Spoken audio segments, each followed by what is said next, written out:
बिस्मिल्लाहिर्रहमानिर्रहीम। अस्सलाम वालेकुम। दमा में हल्दी क्यों मुफीद है, जानिए हल्दी के फवायद इस्तेमालात जो दे आपको इस मर्ज से निजात। दमा एक तकलीफ दे मर्ज है जिसमें आपको हर वक्त ही सांस की तकलीफ रहती है, क्योंकि इसमें फेफड़ों को हवा देने वाली नालियों के पट्टों में सोजिश हो जाती है और यूं गले में भी खराश रहती है और आवाज भी कभी सही और कभी खराब रहने लगती है। नजला, जुकाम और खांसी भी हर वक्त रहती है, जिसकी वजह से फेफड़ों के अंदर बलगम भी जमा हो जाता है और कभी फेफड़ों में खुश्की होने की वजह से सांस की सोजिश ज़दा नालियां तंग हो जाती हैं और सांस रुक रुक कर आने लगता है और ठंड के मौसम में तो ज्यादातर परेशानी होती है। लेकिन अगर आप चाहते हैं कि इस मौसम में दमा की तकलीफ कंट्रोल में रहे और आप सुकून में रह सके, तो हम आपको बता दें इसका इलाज भी आपके घर में ही मौजूद है और वो सिर्फ एक हल्दी में पोशीदा है। तहकीक के मुताबिक हल्दी में बेशुमार एंटीऑक्सीडेंट्स और कॉम्स मुरक्कब कुदरती एंटी इन्फ्लामेटरी खसूसियात पाई जाती हैं जो कि दमे के मर्ज को कंट्रोल करने की सलाहियत रखते हैं।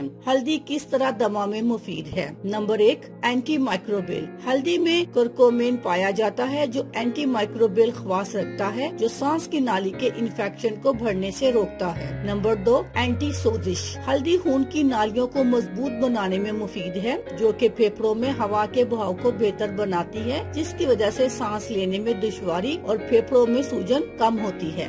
Number 3, antioxidant. सांस की नाली में सोजिश नाइट्रिक ऑक्साइड के बढ़ने की वजह से भी होती है और हल्दी में शामिल करक्यूमिन सोजिश और सांस के मसाइल को कंट्रोल करता है। इसको किस तरह इस्तेमाल किया जाए? हल्दी को दमा के लिए इस्तेमाल करने के चंद तरीके हम आपको बताते हैं। नंबर 1, खाने में इस्तेमाल। अपने रोजमर्रा के खानों में हल्दी का इस्तेमाल लाजमी करें। ये सबसे आसान तरीका है हल्दी से फायदा उठाने का, क्योंकि हल्दी खाने में जायके के साथ साथ दमा के मर्ज को भी दूर करने में मदद देती है। नंबर 2, चाय। हल्दी की चाय बनाने का तरीका आसान है, जिसमें आपको सिर्फ 1 चम्मच हल्दी और 1 कप पानी चाहिए। इसको उबालें और नीम ठंडा होने पर पी लें। इससे आपका सांस जल्द बहाल हो जाएगा और सोजिश की तकलीफ भी कम होगी। नंबर 3, शहद के साथ। शहद में एलर्जी और दीगर अमराज से बचने के लिए शिफा मौजूद है और हल्दी के साथ शहद को इस्तेमाल करना जिस्म के न सिर्फ दीगर मसाइल में कारआमद है, बल्कि दमा में सस्ती दवा भी समझी जाती है। इसके लिए आपको 1 चम्मच पीसी हुई हल्दी पर 1 चम्मच शहद डालकर खाएं और नीम गर्म पानी पी लें। इसका इस्तेमाल रोजाना करें ताकि आपको नज़ला जुकाम से भी निजात मिल सके। अल्लाह हाफिज।